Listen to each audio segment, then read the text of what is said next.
Today we're going to replace the pilot light assembly on this gas fireplace.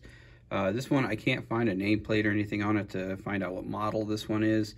What I did is I took off the old one and I looked on the bottom here, and you can kind of see those numbers. I just Googled that number and I found the one I needed. I ended up getting it on Amazon. The last one I got on eBay, I believe. So it's pilot light PP225. And on the bottom here is the number, and the number is LPG8414. You just Google that. You can Google that and say pilot light or pilot or whatever, and something will come up for it. So first thing I'm going to do is take these logs off.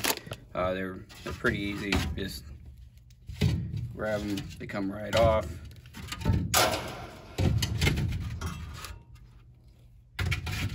And the assembly is kind of hidden back here, so you can see it. It's right here. It's held on by a couple bolts right here and here, and so we're going to take those off, and then these lines feed off the side. Look in here, you can see that's the electrical connections are right here, and then there's the gas connection in the back that we'll see once we get there a little further.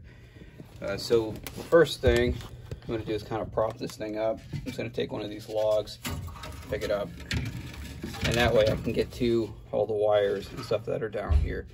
So I'm going to take these nuts off, which these are actually, I didn't even need a wrench for. That one came off, and then we'll do this next one. That one's on there a little tighter, so I'm going to grab a wrench and loosen that one up. All right, so I ended up propping it up a little bit higher so that we can see it and I can get to it easier. So this is the assembly. There's actually this other mounting plate on here that we'll have to get off and put on the new assembly. So first, this is the igniter that just pulls right off, so that's easy enough. This is the gas line here. It goes around. It goes into the main control over here that gets the gas, and then we have these wires here that we'll have to get, and then there's this guy here, which is also part of the ignition system, and that one also just pulls right off. So first thing, I'm gonna get this gas line off, and then we'll take the electrical connections off so that we can get to this plate.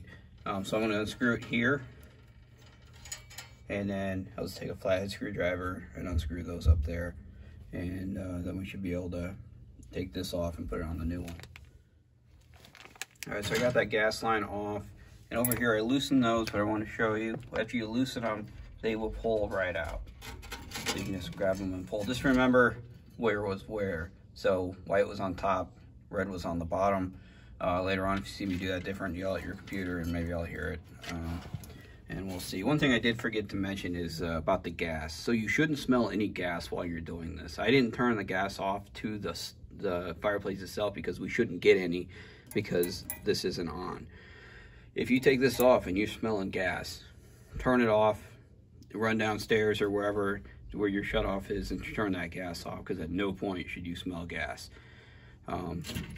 So now with those being done, we have this little guy here, and that's actually connected in the back there, and you can see, looking at our new one, there's that coil wire back there. So I'm gonna have to sneak back in here with a little wrench and figure out what I need to do with that. The easiest way, I'm going to take this out of the package, and I'm going to see what size that nut is there that goes in there. That way, you know, I got the right one, and I can just unscrew that one from the back. Okay, so now this is completely off. This little nut in the back ended up being 5/16 of an inch. Same thing with the little nuts that were holding this on. Those were also 5/16, and then the gas one was 7/16. So we need this mounting plate for this attached to, and you can see that build up on here, all that white stuff. Yeah, that's from the flame, and so this thing just kind of got corroded and started going bad. So this thing here seems to be a 5/16 as well, and so it's going to take it. So we're just going to take it off by loosening that. That one there I'm probably going to have to use a screwdriver on because of where it's located.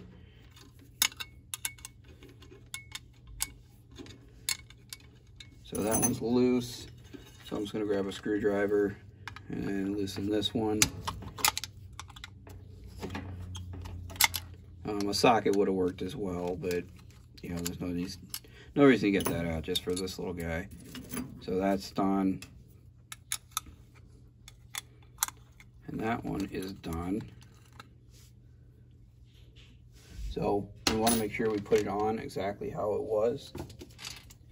And so I'm just going to grab my new one here and just switch them out.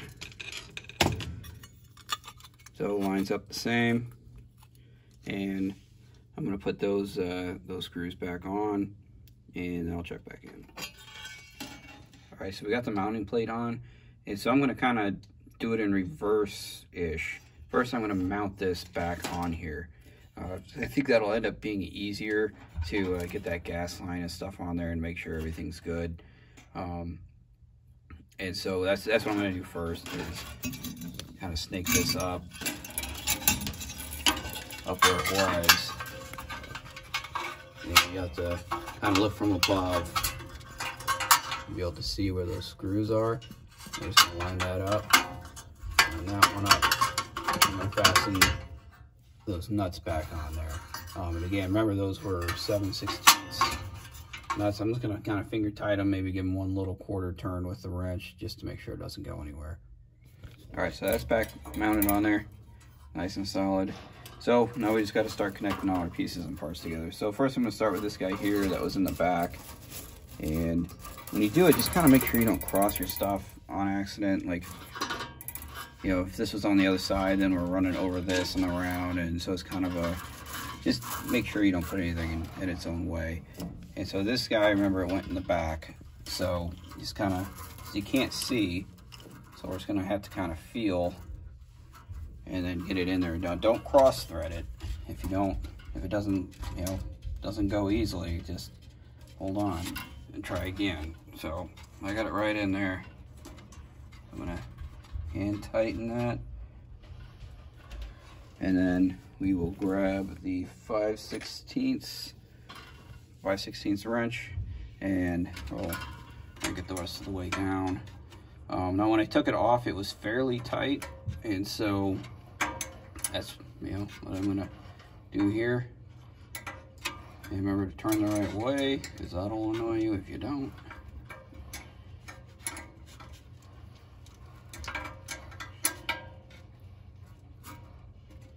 And done. So the white wire all hooked up, shove that off to the side. I'm gonna do the electrical connections over here. So remember, it was white on top.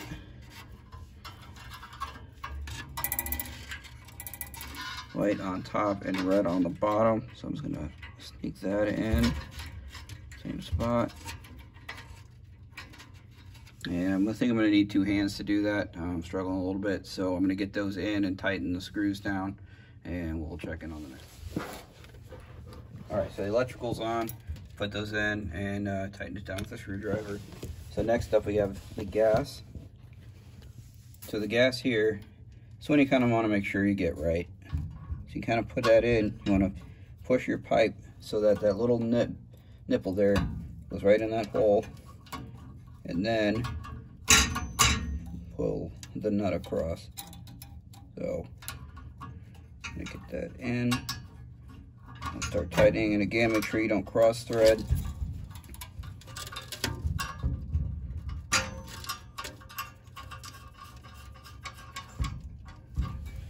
So it's in. Use 7/16. This one here I want semi-tight. So I just go a little bit past your strongest.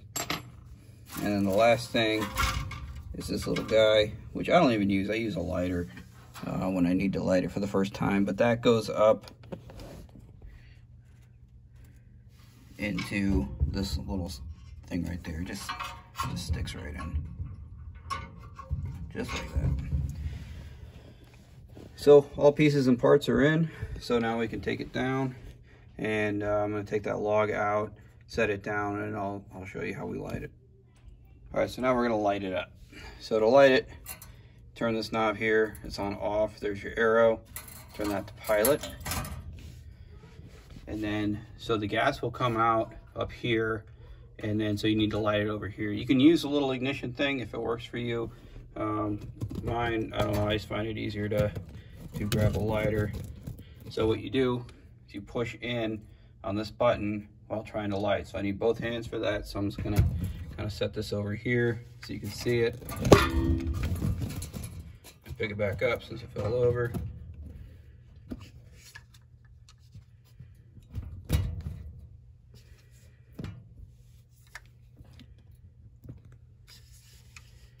So I'm pushing in the button. Of course, you can see the flame flickering like that. That's the air getting pushed through the line, which means that it is pushing stuff through. So if you have to kind of wait for the water line to come through, then you'll hear it.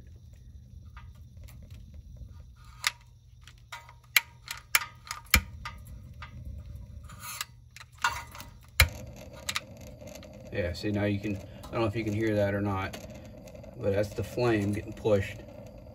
It's lit and it's starting to come. So I don't know if you can see it down there, a little blue thing lighting. So after you hold that in for about 30 seconds or so, you let go and it's staying lit, so it's warm enough now.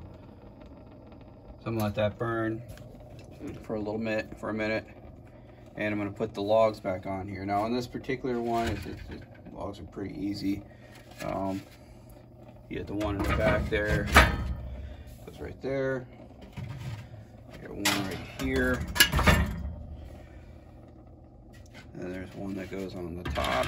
I've taken this thing apart several times, so they know the first time it was almost like a Jenga or a puzzle where you're trying to figure it out. And that one, and finally that one. So once you're lit, you can turn that to on,